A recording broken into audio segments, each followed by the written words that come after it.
this mean for Speaker Johnson's future? Personally, I'm disappointed. I think that he can do better. He can communicate better. The fact that we haven't seen the language today and we're supposed to vote on it this week is unacceptable.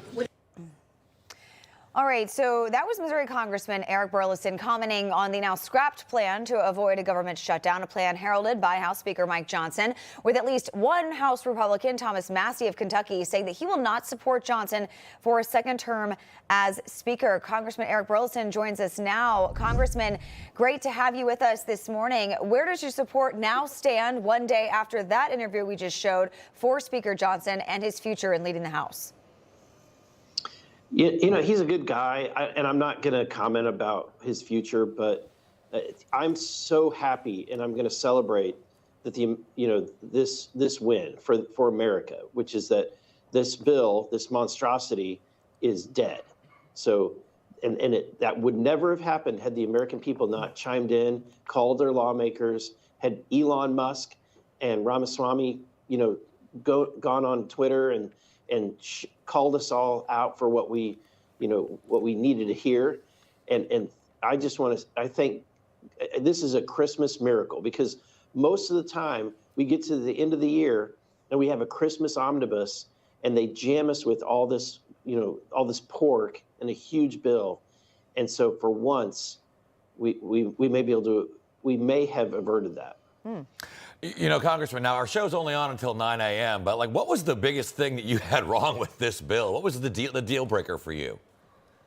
Probably the Global Exchange Commission, which was this organization that Obama had created that was our censorship group. It was a group that was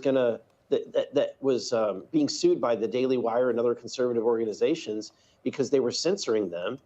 And this is not what the federal government is supposed to do. This is not with our founding fathers intended at all.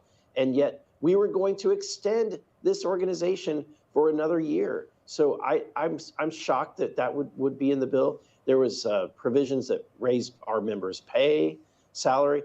They opted us out of Obamacare. There was a lot of very egregious things in the bill.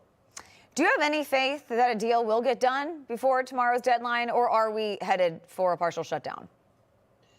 No, I think that they probably are going to come up with a skinny version of a continuing resolution before tomorrow, but I'm okay to shut it down. Come back. When we shut it down, it's 85% of the federal government is still operational. We'll come back in January under a Republican Senate and a Republican House, and we can pass the appropriations the way that we want to with no excuses. So what I'm excited about is when we get back here in January, all these excuses about, we had to do this because Chuck Schumer wanted it or Joe Biden wanted it, those all go away. And the American people are going to be able to shine a spotlight on the Republicans in the House and the Senate and make sure that we do our job.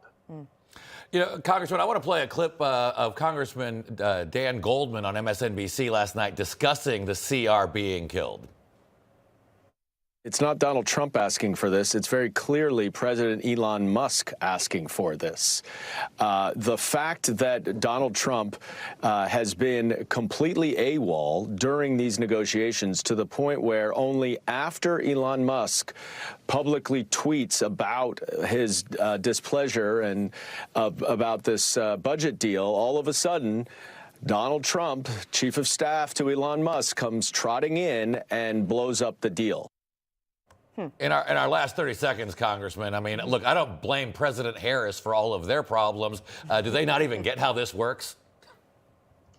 Yeah, Dan Goldman is I would say, mentally limp political hack. He is not, I wouldn't take anything that he says seriously, but at the end of the day, I'm glad. I think that we should all celebrate Elon Musk and the private sector and people outside of this building coming in and having influence.